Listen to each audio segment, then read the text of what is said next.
Thank you, Ms Martin. We will move on to the next item of business, which is Stage 3 proceedings for the Natural Environment Scotland Bill. In dealing with the amendments, members should have the bill as amended at Stage 2, that is Scottish Parliament Bill 59A, the marshalled list and the groupings of amendments. The division bell will sound and proceedings will be suspended for around 5 minutes if there is a division, and the period of voting for the division will be 30 seconds. Members who wish to speak in the debate on the amendment should press their request to speak button or enter RTS in the chat as soon as the amendment is called. Members should now refer to the marshalled list of amendments. And we move to Group 11, Gulls. And I call Amendment 60 in the name of the Minister, grouped with Amendments 60A, 148, 149, 150, 151 and 152. And I call Douglas Ross for a point of order. I'm grateful, Presiding Officer. It's perhaps just been corrected, but the clock was acting very erratically. So can I just confirm the timings will be clear, because it clearly wasn't working about 5 seconds ago. Thank you, Mr Ross, for bringing that to my attention. I'll certainly ensure that we are aware of anything that needs to be checked. Thank you. I call... And yes, indeed. We'll have to put it.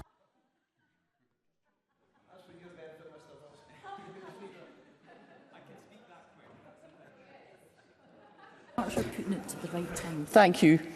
For information, the clerks are currently putting the clock to the right time, and it is a function of the fact that the debate has been split over 2 days, so it will very quickly get to the correct point at which we stopped yesterday, continue today. I call the Minister. Thank you, President Officer. I thought the clerks were doing their job for us to rush Mr Ross along there. However, on Amendment 60, which relates to the requirement for Nature Scot to prepare and publish a report on the gull population in urban and coastal areas in Scotland, we know that there are gaps in the data available to us. Surveying urban gulls, for example, presents more challenges, and I appreciate that members desire to improve this data. However, I must stress that this is not feasible to deliver a complete survey of breeding gulls every year in Scotland without a significant resource implication, diverting resources from practical gull management. So my amendment seeks to ensure that a report on the gull population is deliverable, and requiring a report every 5 years is more practical. It allows us to balance the need for good data with the need to deliver meaningful gull management and mitigation action. This reporting period will also complement the other existing data obtained from the seabird censuses. In addition to this, my amendment will define the species of gull to be included in the report. A report on gull population with no definition of species isn't workable, and it also provides clarity around how the report will be conducted. And I'll take Douglas Ross. Douglas Ross. I'm grateful to the Minister for giving way. Does he accept that his amendment is to delete something? Does he accept his amendment is to delete something that was approved by committee at Stage 2? I accept SNP members voted against it, but the arguments he's making tonight were heard by the committee and passed an amendment, which is not the same as what he is doing here, because he's actually deleting that amendment. And does he accept that his amendment just seeks information rather than gull numbers? And there's a big difference between information on gulls and the actual numbers of gulls. Minister. I absolutely take the point on board that Mr Ross was successful in that in the Stage 2 debate, but there was still some confusion over what was actually being delivered.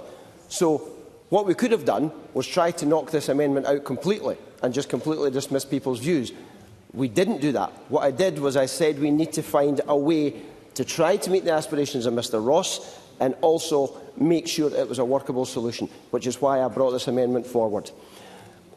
So we continue to focus on delivering the improvements to gull management ahead of the next gull breeding season. That includes making £100,000 immediately available to local authorities following the Gull Summit that we had in October to support the mitigation of gull impacts. Nature Scot are running a series of roundtables in areas of Scotland that are worst impacted by gulls, and they are working with people in those areas to offer support and advice on licensing options and other mitigation activities ahead of the next nesting season. This is only a small portion of the work on gulls that we are doing, and we will continue to consider what other actions might be necessary. So I therefore ask members to support my amendment and to make a report on the gull population in Scotland achievable, while still honouring the intent of the original amendment passed at stage 2 that Mr Ross just mentioned. Now, the amendment sets out that a gull report will include information about the gull population in coastal and urban areas. And I'm not sure why the member has brought the Amendment 60A forward, because I've set out and my focus on delivering improvements to gull management and not in debating the unnecessary amendments for the sake of doing so. What we have committed to do is producing a gull report every 5 years, and we'll use that information alongside the data from the National Seabird Census and other counts to inform the decision-making. We will provide information about coastal and urban gulls as part of that, so I'd urge members to vote against Amendment 60A. Turning to Amendment 148, as I set out at stage 2 in relation to Mr Ross's amendment on this issue, I don't agree with the members' proposals to mandate a review of spending on gull management efforts or the creation of a gull management fund. Following the Gull Summit in September, £100,000 has been made available to help local authorities to develop their gull management plans. I think that demonstrates that the objective that Mr Ross's amendment is being delivered without the need for the mandatory statutory requirements. A statutory fund would add rigidity and bureaucracy, requiring governance and reporting structures that divert resources from the practical gull management, which I think we're all looking for. Ultimately, ministers don't require legislation to review and create funding schemes relating to the management of gulls, and it is for this reason primarily that I ask the member not to press the amendment. On Amendments 149, 150 and 151 from Douglas Ross, I note that we are debating identical amendments which we also discussed at length in stage 2. As I set out then, ministers already have the responsibility to issue licences in respect to wild birds under the Wildlife and Countryside Act in 1981, and this function has been delegated to NatureScot. Scottish ministers can revoke the delegation to NatureScot at any time without new legislation needed. These amendments are therefore unnecessary. Mr Ross has consistently been critical of NatureScot's licence approach related to gull management. I can understand why in some circumstances, but I don't think that it is considered that no matter who issues the licensing of management of gulls, they will always need to consider the health of the population and other sensitive conservation factors. So for the sake of the Chamber, I will reiterate what I set out at stage 2. Gulls are a protected species. It is not a conflict of interest that NatureScot must consider their species status. It is simply a part of the licensing process. I believe that NatureScot is best placed to hold responsibility for that licensing because they have the data, they have the knowledge and they have the experience to issue and manage these licences. I remain committed to working together to find solutions which recognise the complexities around gull populations, and those solutions must work for the people who are living with the negative effects of gulls every day.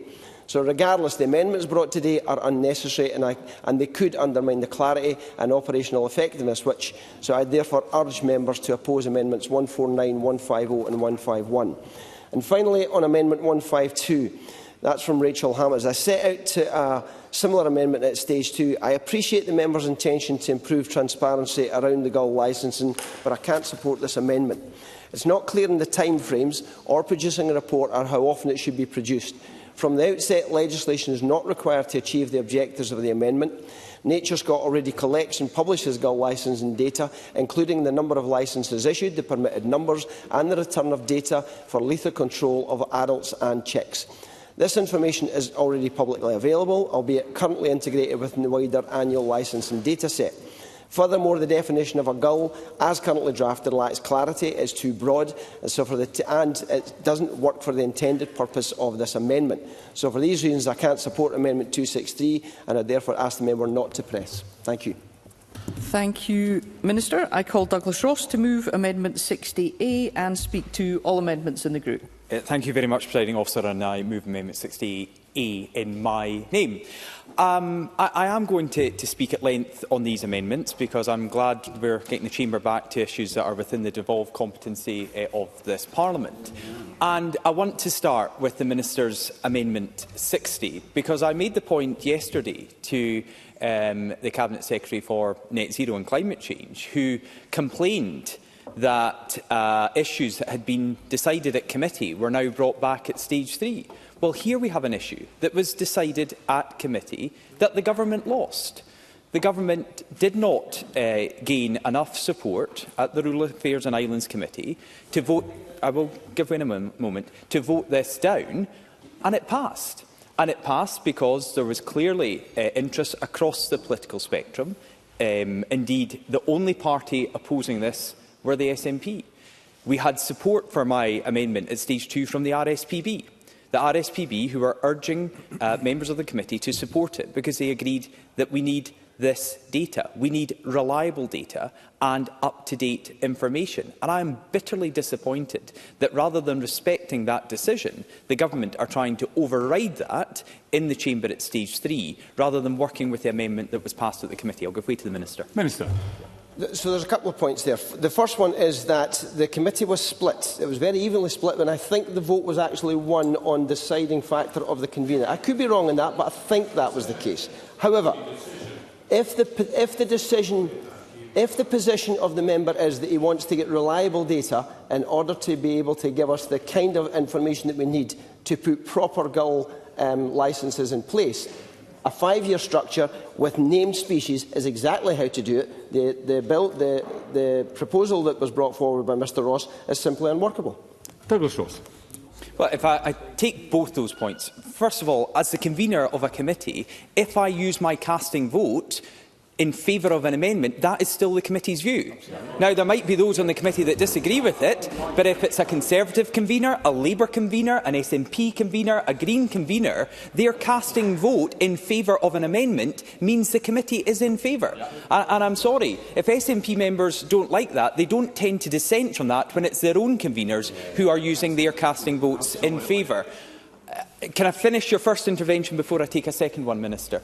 On the second point about wanting up-to-date, reliable information and data, that's what I want. And that's what we had with the amendment that passed at stage 2. What we have with Amendment 60 is a watered-down alternative, because it is only, and it's very clear in the amendment, Minister, it is only seeking to provide information about the gull population in coastal and urban areas. That's Amendment 60, Part 2, Part A. Now, information is not numbers. That could be the gull population has changed a little, it has changed a lot. We don't know what the gull population. Whereas if we have a survey, that is raw data that we can use to ensure we're making the best possible decisions with the best possible information. I'll give way to the Minister. Minister. Doesn't matter. Douglas Ross. Maybe he accepted the argument, yes. Maybe we're making progress at last. So I would urge members to, first of all, because I think we'll come to Amendment 60A first, to vote in favour of Amendment 60A, which is simply urging and asking, requesting the Government to do a survey of the population of urban and coastal gulls. Because we know that SNH are taking decisions, Nature Scott are taking decisions at the moment without this information. They are determining licence applications without this data and information. And if Amendment 60A is not successful, then I think this Amendment 60 is not worth the paper it is written on, and I would urge members to vote it down so we can go back to the amendment that was passed at the Rural Affairs and Islands Committee at stage 2. Now, if I can go on to my other amendments, Presiding Officer. First of all, Amendment 148 on the Gull Management Fund. The Minister was saying, there was no need really to do an assessment on how much local authorities are spending on gull management. I think there is a big need, because this is taxpayers' money is being spent protecting buildings and protecting people from the menace of gulls. And if we are going to see, as is very likely because of the budget settlement that has been proposed by the SNP, and indeed the SNP representative for Finance on COSLA saying that this was a very bad budget for local government, we know that local councils across Scotland are going to be hiking up council tax, and therefore they're going to be spending that increased money that they get from local residents on projects to protect buildings, individuals and communities from gulls. Then I think we should know how much that is. I know in my own local authority area of Murray Council, it is tens of thousands of pounds. Therefore, we should know how much is being spent in the Minister's own local authority area of Perth and Kinross, up to the islands and down to the borders. I think that is important information that we need. And we also know that it's not just local authorities. I've done a lot of work with the bids in Inverness and Nairn, and Lucy Harding and Lorraine McBride have explained how much money they have to spend week after week, month after month, year after year, to tackle the menace of gulls. That is a bid levy that businesses are paying in. That money should be used to promote the local economy, to promote the businesses within these bid areas, but a lot of that money is having to be spent on measures to protect properties and people from gulls. So I do think Amendment 148 is important. And the Minister mentioned the funding that the Scottish Government proposed in October at their Gull Summit of Inverness, in Inverness. £100,000 is a drop in the ocean compared to what individuals, businesses, bids and councils are currently spending on this. Therefore, we need to know what is the actual total of money being spent and where that money could and should be coming from. Let me move, Presiding Officer, if I can, to Amendments 149, 150 and 151, which are all alternative amendments. By that I mean I am offering three different alternatives for bodies to consider licences to control gulls. It could either be Scottish Government ministers, it could either be local authorities, or it could either be a totally different body that Scottish ministers come up with. And whichever the Parliament choose will be better than the status quo that we have now. Because the Minister says, I don't trust Nature Scot to make these decisions. I absolutely do not. They have been a complete and utter failure. Time after time, they are coming up with, and I'll use this word, ludicrous reasons for refusing licences. And I use that word in particular, Presiding Officer, because that's the Minister's assessment. The Minister has said on the record that Nature Scot's determination of some of these licences has been ludicrous. So if the Scottish Government, if the Minister in charge, who does, as he said, has the power to revoke this power, thinks that they are coming up with ludicrous decisions, then I think they should be stripped of that power. It is as clear as day there is a conflict of interest for a body such as Nature Scot to, on one hand, be in charge of conserving bird numbers and, on the other hand, be the authority that determines whether someone gets a licence or does not get a licence to control those bird numbers. I won't go through all of the issues that we've articulated in this chamber and at committee before, but when you have an organisation that is telling people to hire a cherry picker to go up on a roof to take a picture of a nest where seagulls have laid their eggs and take a photograph with that day's newspaper to confirm that's when the nest was there and the eggs were there, that is ludicrous.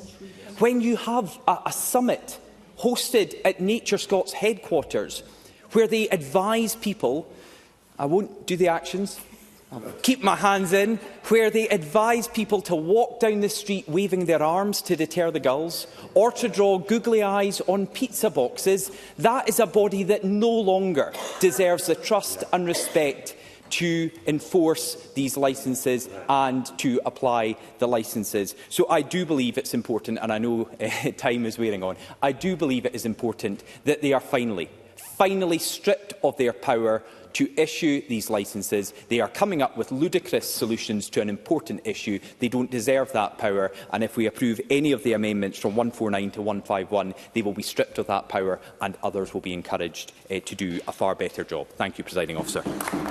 Thank you. As members will have noted, we've now passed the agreed time limit for the debate for this group to finish. I have exercised my power under Rule 9.8.4ac to allow the debate on this group to continue beyond the limit in order to avoid the debate being unreasonably curtailed, but it hopefully will not be necessary to do that again for the remainder of this evening. I now call Rachel Hamilton to speak to Amendment 152 and other amendments in the group. Ms Hamilton. Thanks, Presiding Officer. I am heartened that the Minister now is admitting that clearly there has been a gull problem. And we took a long time to get to that stage where we had to use numerous questions and parliamentary time to highlight that to the Minister. But through this amendment, he's clearly recognising that there is an issue. And the culmination of the pressure from the Conservatives for the Gulf summits have at least allowed the communities to have a say. Amendment 152 recognises that ministers should review the use of licences and the licence conditions in relation to the management of gulls. And specifically, it requires a report on the annual number of licence applications every 5 years. The Minister said that there wasn't a time frame in it, but I want to repeat because it says in the amendment itself every 5 years. Outline the number rejected and approved, outline information on the conditions attached to the licence and consider problems faced by urban and coastal communities and question whether the licence conditions address any of these problems. And I want to take the Minister back to where we were and the way that Nature Scott were addressing the situation. As Douglas Ross said, they were advising ridiculous ways to look at ground nesting birds or to manage gulls. And I'm going to repeat it again, but, spaniels on scaffolding and dogs on drones, it just wasn't meeting the needs of the community. But before I outline my reasonings behind this amendment, I'd like to acknowledge the recent engagement from the Minister and Nature Scott on the issue. And following pressure, as I say, from these benches, regional roundtables were hosted by Nature Scott. Whilst I was unable to attend the summit that they held in Eyemouth, I've heard from local businesses and residents that it is a step in the right direction.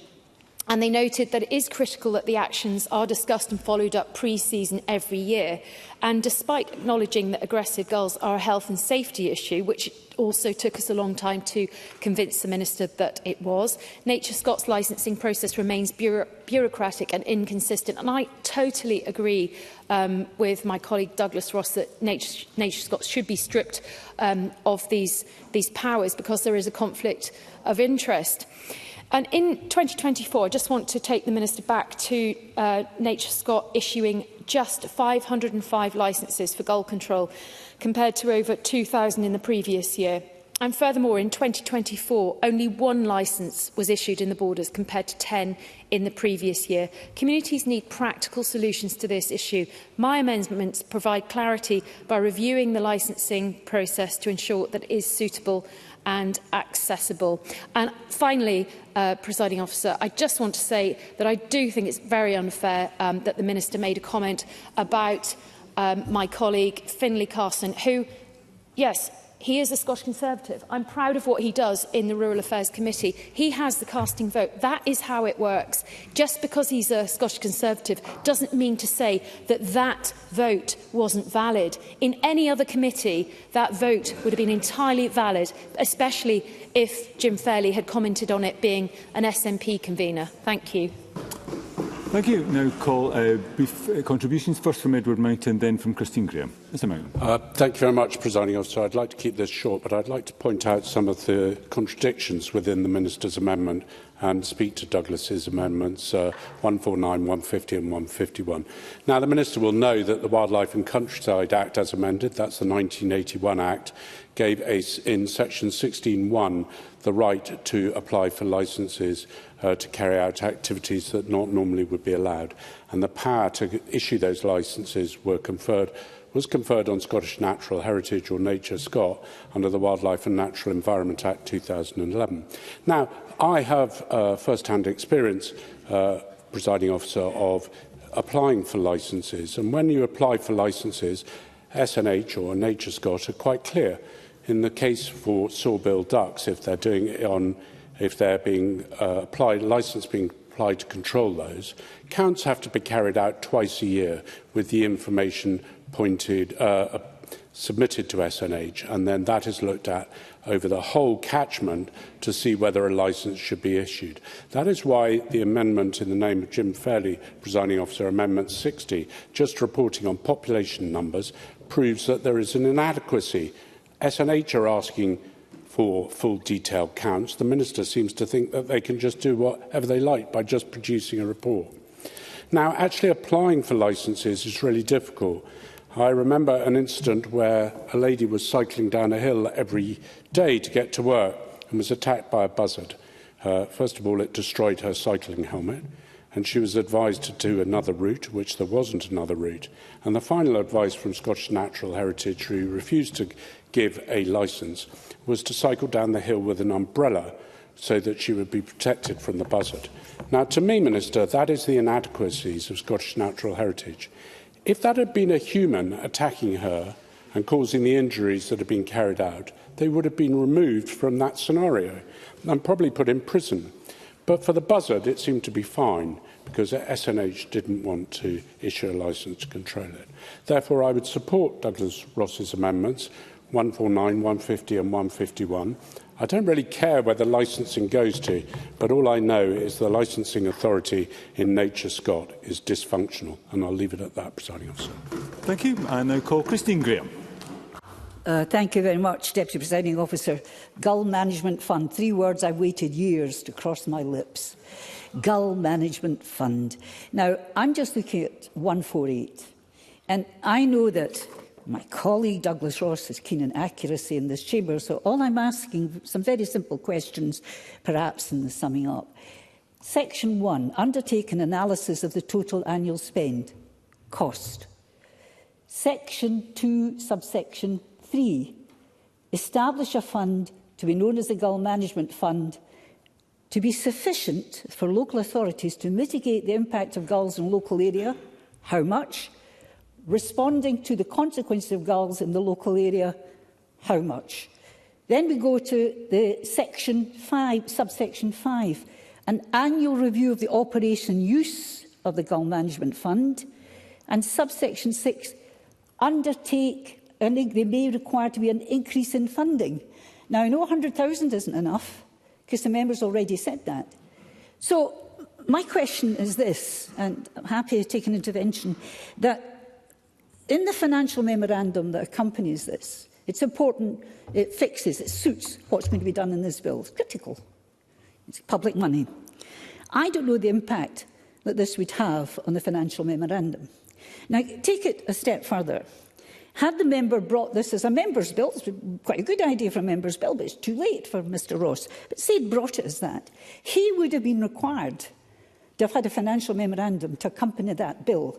So, my problem is when things are being asked for at a stage 3 and there are costings involved, I require the member, not in the face of his amendments, but the member in his submission to the chamber to present the costings that will be required to be provided by the government. Thank you. Are you taking intervention? Because it's only fair. I've asked for costings. Douglas Ross. I'm very grateful to Christine Graham for taking the intervention. And if I had more time, and I already tested the patience of the presiding officer, I may have gone into these issues. But actually, a lot of the work she is seeking is in St Andrew's House.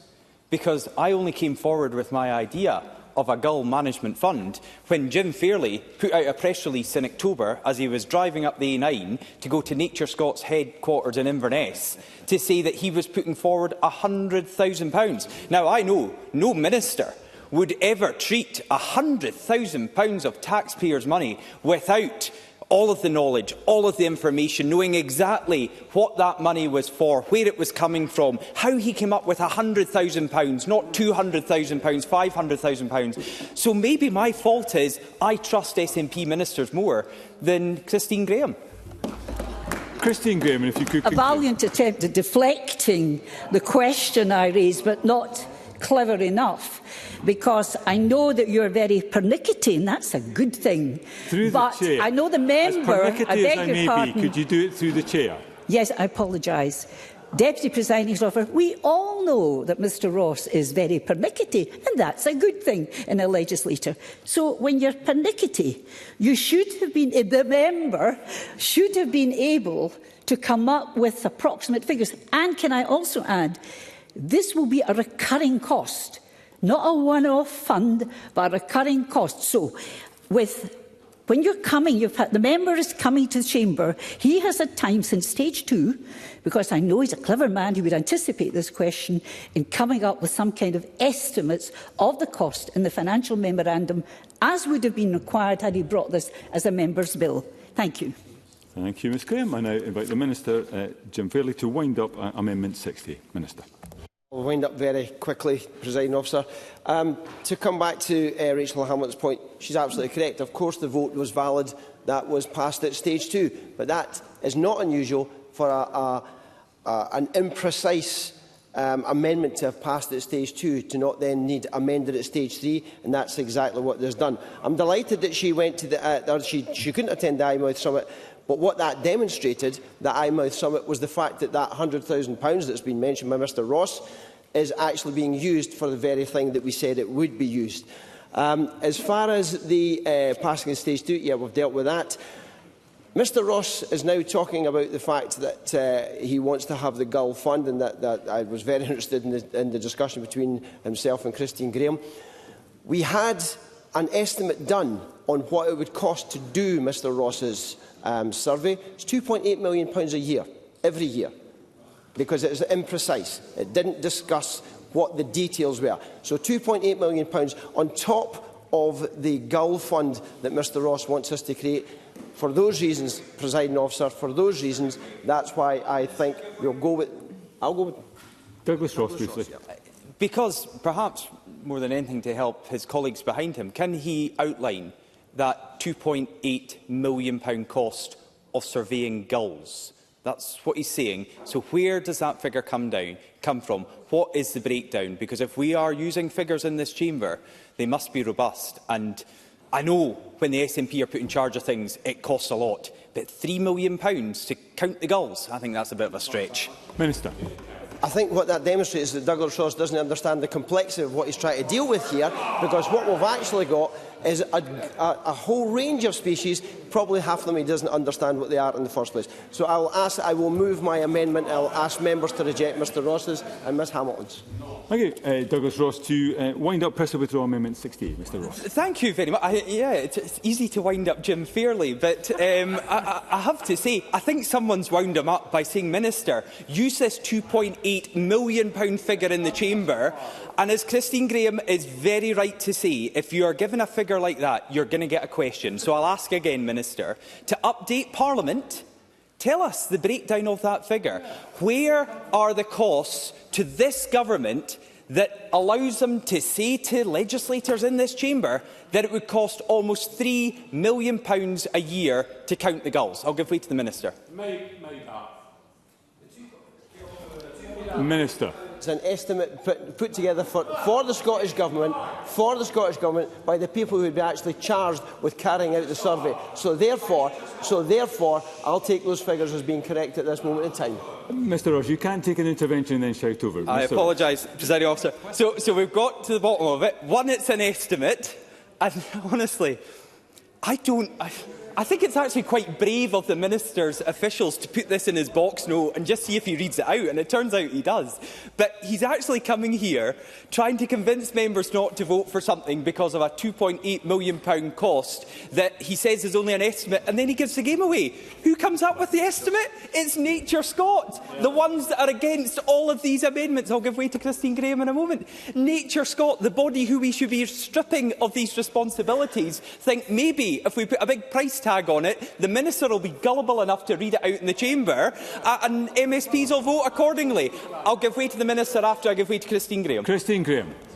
Well, Mr Ross, please don't get overexcited. It is gulls. Through the chair, Ms Graham. Sorry. Should know better after 27 years. Start again. Thank you. The member should at least have some idea. I'm not speaking to the member whose amendments are here, some idea to quantify the cost to the public purse on a recurring basis, because there's hidden things in here about mitigating and so on. It might be claims for damages against the government. There's a lot of stuff in there. It opens up, if I may use in the context of gulls, a can of worms. Douglas Ross. Well, if the member would like me to come with a figure, I'll say less than £2.8 million, which means I'm closer to the true figure than the actual Minister. But I'll give way to Jim Fairley. Minister. Just point out to the member that the financial memorandum has been published. It's on the Scottish Parliament website. You should take the time to go and read it, and then you'd understand where the 2.8 came from. Douglas Ross. No, because it's not in there, Minister, because earlier the Minister said it was an estimate. And if this Minister wants to tell people about reading documents, he wouldn't be the same Minister that lost a vote on Part 2 of this bill and had to actually scrap a whole heap of it out of the bill. So I don't think any of us on this side will be taking lectures from that government about this bill, which is a complete bourrique. And it's so bad that members across all parties told them to strip parts out of it, and they didn't even try to put them back in again because they knew how bad it was. I do want to use my summing up to sum up the debate. I think Rachel Hamilton again made extremely valid points about the impact this has had on her constituency. She has been a tireless campaigner on this issue because it affects people. I know there's a letter going to the Minister very shortly that is reminding him about a 10-year-old in Inverness who ended up in hospital. So some people who think this is a trivial issue that doesn't warrant discussion in our Parliament, say that to the 10-year-old who ended up with stitches in her head in hospital. Say that to my constituent in Elgin, who's now sadly passed away, who broke her leg coming out of her house, spent time at Dr Gray's, and when she got home again she was too scared to come out of her house. Say that to people up and down the country, and I would also at this point recognise the significant contribution to this debate by Fergus Ewing, who again, for his constituents in Inverness and Nairn, has raised many of these issues with the Minister both in this chamber and in private meetings. This is an issue that we have an opportunity to do something about tonight. I think Edward Mountain was absolutely right that Nature Scot do not deserve the responsibility for issuing these licences, where they are getting it so badly wrong, with gulls in particular, but other species, as Edward Mountain said. And I think it would be nice to see a bit more reflection from this government. From day one, the Minister has said there's nothing wrong here, there's not an issue with Nature Scot in particular. He has defended Nature Scot to the hilt. He is their strongest champion when actually they need challenge. I'll briefly give way to Rachel Hamilton. Rachel Hamilton. Presiding Officer, I think it would be helpful if the Minister could lead us to the reference in the financial memorandum, because I don't know whether we've missed it or there's been an updated one, but it would be helpful, and I hope that Douglas Ross can help us to ensure that the Minister does that.